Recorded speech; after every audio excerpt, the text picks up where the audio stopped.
नमस्कार दोस्तों, मैं भूपेंद्र सिंह एक बार फिर आपके सामने उपस्थित हूँ अपने चैनल पर अपनी एक नई रचना के साथ, जिसको मैंने बहुत सोच विचार करके लिखा है। जो बहुत कष्ट होता है जब लोग घरों में बैठकर और सवाल पूछते हैं कि सेना करती क्या है, और अगर सेना ने कुछ किया है तो उन्हें उसका सबूत चाहिए कि उन्होंने बालाकोट में क्या किया है। अगर किया है तो दिखाओ। उन्होंने उरी में सर्जिकल स्ट्राइक की, अगर की है तो दिखाओ। उन्हें सबूत चाहिए। तो मैं उनको चंद पंक्तियां बताना चाहता हूं, मैं अपने विचार उनके सामने रखना चाहता हूं। और अगर आप मेरे चैनल पर नए हैं तो प्लीज़ मेरा चैनल सब्सक्राइब करें, मेरी वीडियोस को लाइक करें, कमेंट करें, शेयर करें। जितना ज़्यादा से ज़्यादा हो सकता है उससे अपने आसपास दोस्तों के बीच में शेयर करें, ताकि मेरे विचार उन तक भी पहुंच सकें और सब लोग समझ सकें, और ताकि हर एक के पास ये मेरे विचार पहुँचें। तो कुछ यूँ लिखा है कि एसी कमरों में बैठकर तो खूब सवाल उठाए जा सकते हैं। एसी कमरों में बैठकर तो खूब सवाल उठाए जा सकते हैं। कभी घने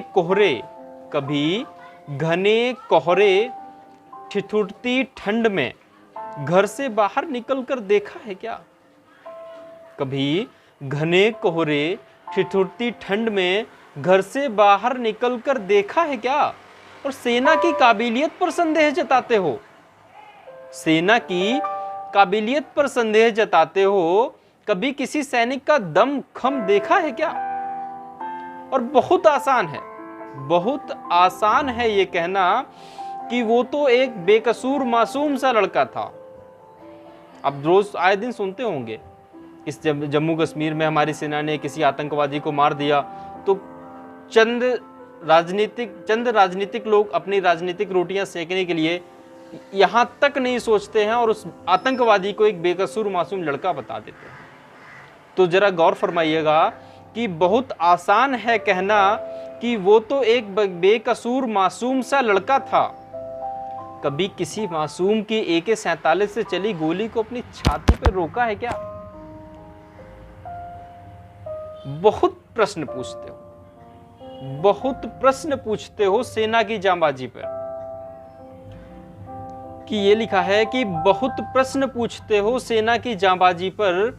कभी आंधी ओले बारिश को अपने तन पर झेला है? कभी आंधी ओले बारिश को अपने तन पर झेला है क्या?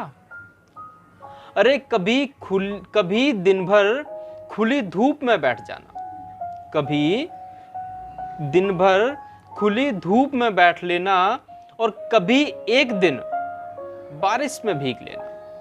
कभी एक दिन बारिश में भीग लेना, और कभी अपना सारा सामान लेना। कभी अपना जरूरी सारा सामान लेना और कुछ मील चल जाना।